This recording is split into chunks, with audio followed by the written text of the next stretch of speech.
July 2nd, 1937, a silver twin-engine plane cuts across the endless blue, and then silence. No distress call, no trace, only questions. Where did Amelia Earhart go, and why has no one found her? Amelia Earhart was already a legend, the first woman to fly solo across the Atlantic, a record breaker, a symbol of courage, in a world still skeptical of women in aviation. Her final goal was as bold as it was dangerous: to circumnavigate the globe along the equator. She departed Oakland, California in May 1937 with navigator Fred Noonan in a Lockheed Electra 10E, sleek, fast, customized for the grueling journey. By early July, they had completed 22,000 miles with only 7,000 left across the Pacific. The next stop, a speck of land called Howland Island. On the morning of July 2nd, Earhart and Noonan took off from Lae, New Guinea.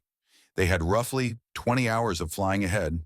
The U.S. Coast Guard cutter Itasca waited near Howland to guide them in by radio. But radio contact was spotty.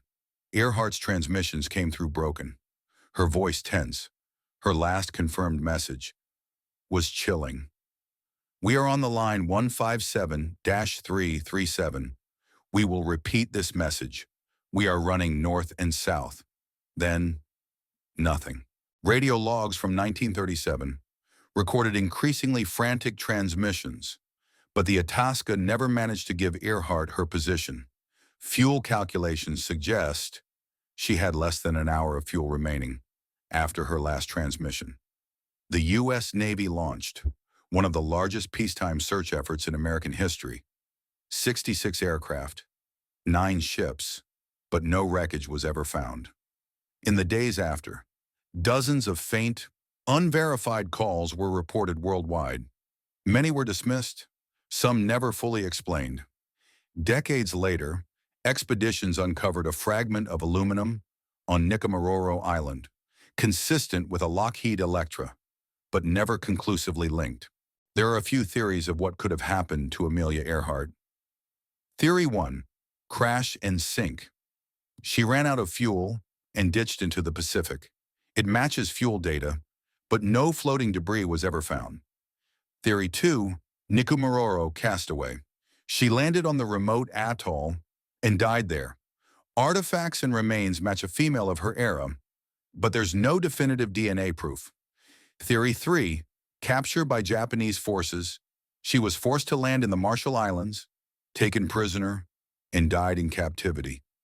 Some eyewitness claims, wartime secrecy, but no official records. The Pacific in 1937 was vast and unforgiving. Thousands of miles of open water, dotted with tiny islands. Navigation relied on dead reckoning, celestial sightings, and unreliable radio beacons. Weather records show scattered clouds and occasional squalls, enough to throw off bearings. Even with modern search technology, an aircraft can vanish without a trace. The truth may lie at the bottom of the sea or under the sand of an unmarked shore.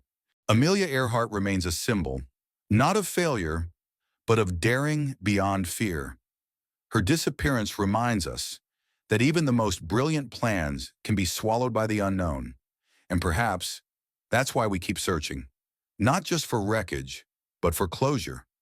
So, do you believe she vanished into the Pacific or lived out her final days on some forgotten shore?